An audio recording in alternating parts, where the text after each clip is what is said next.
4월 15일 방송심의위원회는 MBC에 이른다.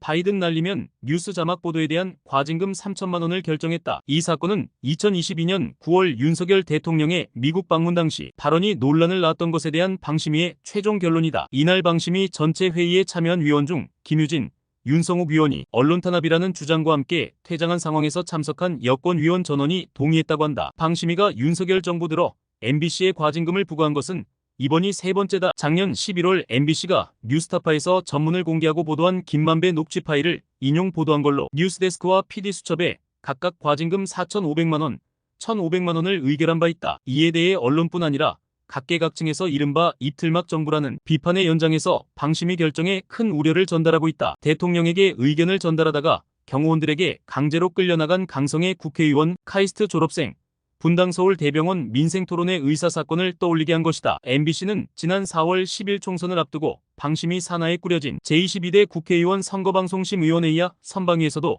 총 12회나 제재를 받았다. 그중 최고 수위인 관련자 징계가 모두 8건이다. 20대 총선 때 1건, 21대에서는 단 한 건도 없었던 것이 이번 선거에 총 11건인데 그중 70% 이상이다. 선방위 심의가 얼마나 어이가 없는지는 날씨 예보에서 미세먼지가 1%라는 그래픽을 파란색으로 표시한 것이 민주당을 상징한다고 관계자 징계를 내린 것에서 드러난다. 그리고 이른바 윤석열 대통령이 언급한 대파 875원에 대한 MBC 뉴스까지 심의에 올리려 했다. 그러니 MBC는 몸을 사리게 된다. 방심위에서 과징금을 받을 때마다 방송사 제허가와 재승인 심사에 반영되는 방송평가 때 10점씩 감점받아왔기 때문이다. 급기야 총선을 3일 앞두고 방영 예정이었던 복면가왕 9주년 특별방송을 일주일 연기했다. 9주년의 9가 당시 돌풍을 일으키고 있던 조국혁신당의 기호였기 때문이다. 결과적으로 연기 결정은 외압이 아닌 내부 결정이었다. 그 결정이 왜 나왔는지 시청자들은 4월 14일 방송에서 확인하게 된다. 가면을 쓴 출연자들의 별명이 구피 109 승승장구, 사랑은 99.99의 마리아웃,